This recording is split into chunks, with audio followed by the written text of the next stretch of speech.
ട്രീസിയും ചേട്ടനും കൂടി ഒളിച്ചോടനൊക്കെ നിന്ന് ഞാനായിരുന്നു ഒരു ലവ് ലെറ്റർ ഒക്കെ കൈമാറിയിരുന്നത്. രസമായിരുന്നു. കല്യാണം കഴിഞ്ഞതും കൊച്ചായതും ഒന്നും അറിഞ്ഞില്ല. ഇത് മോളെ ഈ ഫോട്ടോയും കൊള്ളാം. നല്ല ഫോട്ടോഗ്രാഫറും കൂടിയാണ് എനിക്ക് ഇപ്പോഴും മനസ്സിലാവണേ.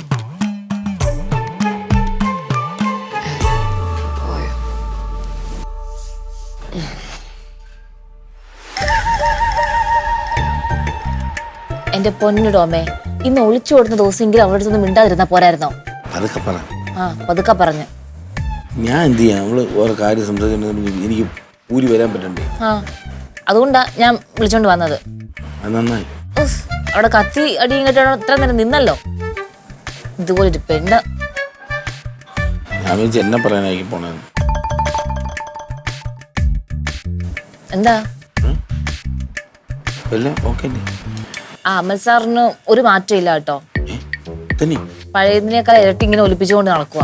ആ പുള്ളിക്കാരൻ വിചാരിച്ചിരിക്കുന്നതേ ആ കത്ത് ഞാൻ വാങ്ങിച്ചത് പുള്ളിയോട് ഇഷ്ടം കൊണ്ടാണെന്നാ. നീ പറയണ്ടേ നീ അല്ലാതെ വാങ്ങിച്ചത്? അത് അങ്ങോട്ട് എന്തിനു പറയാൻ സമ്മതിക്കണ്ടേ? മാത്രല്ല നമ്മൾ തമ്മിലുള്ള റിലേഷന്റെ കാര്യം ഞാൻ ഒരു വിധം പറയാൻ നോക്കി.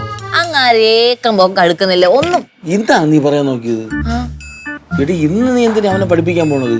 ഇന്ന് അവൻ ഇത് അറിഞ്ഞിട്ട് അവന് ദേഷ്യം വന്ന മാനെയും വിളിച്ച് നിന്റെ അപ്പനെ വിളിച്ച് പറയാൻ നീന്തി. അത് ശരിയാണല്ലോ, ഞാൻ അത് ഓർത്തില്ല ടോമേ.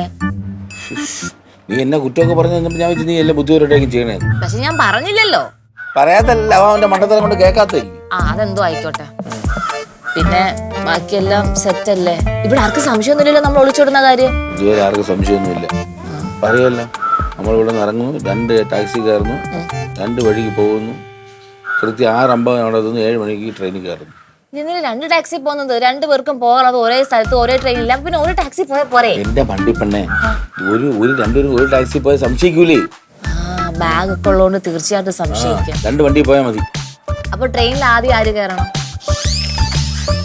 ഞാൻ നിന്നെയല്ലേ ഇതെല്ലാം പഠിപ്പിച്ചു തന്നത്. ഞാൻ കയറണം അല്ലേ? നീ കയറണം. എന്റെ പൊന്നു ടോം, എന്റെ കൈയും കാലും വിറയ്ക്കും. ആദ്യം ഒളിച്ചോടിയപ്പോ ഇത്രയും ടെൻഷൻ ഒന്നും ഉണ്ടായിരുന്നില്ല, പക്ഷെ ഇപ്രാവശ്യം ഭയങ്കര ടെൻഷൻ. ഒരു കാര്യം ഞാൻ എടുത്തു പറയാം. ഈ സിനിമയിലൊക്കെ കാണുന്ന പോലെ ഷാറുഖ് ഖാൻ ലാസ്റ്റ് മൊമെന്റിൽ വെള്ളം മേടിക്കാൻ പോയത് പോലെ ഇങ്ങനെ ഓടിച്ചാടി കയറുന്ന പോലെ ഒന്നും നിൽക്കരുത്. ടോമിനെ കൊണ്ട് പറ്റത്തുമില്ല. അത് മാത്രമല്ല, ഈ ഞാൻ ഒറ്റയ്ക്ക് കന്യാകുമാരി പോയിട്ട് ഇറങ്ങിയാലേ ഏക്ക് മൂക്കും അറിയാത്ത സ്ഥലവാ. എനിക്ക് ഒറ്റയ്ക്ക് ഹാൻഡിൽ ചെയ്യാൻ പറ്റത്തില്ല. അതുകൊണ്ട് നേരത്തെ വന്ന് ട്രെയിനിൽ കയറി ഇരുന്നോണം. മോർണിംഗ് ഇത് കണ്ടിട്ട് വന്നാൽ സൂര്യോദയം കണ്ടിട്ട്. എന്നാ പിന്നെ ഞാൻ ഒന്നും പറയുന്നില്ല. ഈ ഒരു സിറ്റുവേഷൻ ട്രെയിൻ മൂവ് ചെയ്യണം, ഞാൻ ഓടി ചാടി കയറിയാ മതി. നമ്മൾ നേരത്തെ പ്ലാൻ ചെയ്ത് സെറ്റ് ചെയ്ത് വെച്ചേക്ക്.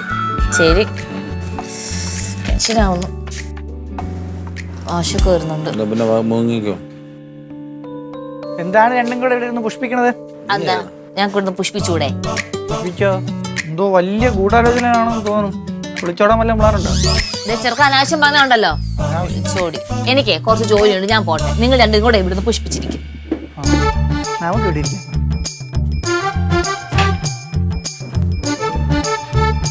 എവിടെ ഇരിക്കാന്ന്? ഇവിടെ പണിയൊന്നും 24 മണിക്കൂർ ക്യാൻറ്റീനിൽ തന്നെയാണ്. അവര് വെള്ളം കുടിക്കാൻ വന്നാണ്. വെള്ളം കുടിക്കാൻ വന്നേ? എന്തോന്ന് ജ്യൂസാ? നാനും കൂടെ പറ. വാട്ടർ മെലൻ പറഞ്ഞാൽ മതിയോ? അണ്ണന്റെ പറ്റില്ല വാട്ടർ മെലനെ ഉടനെ എന്നെ പറ്റിച്ച്.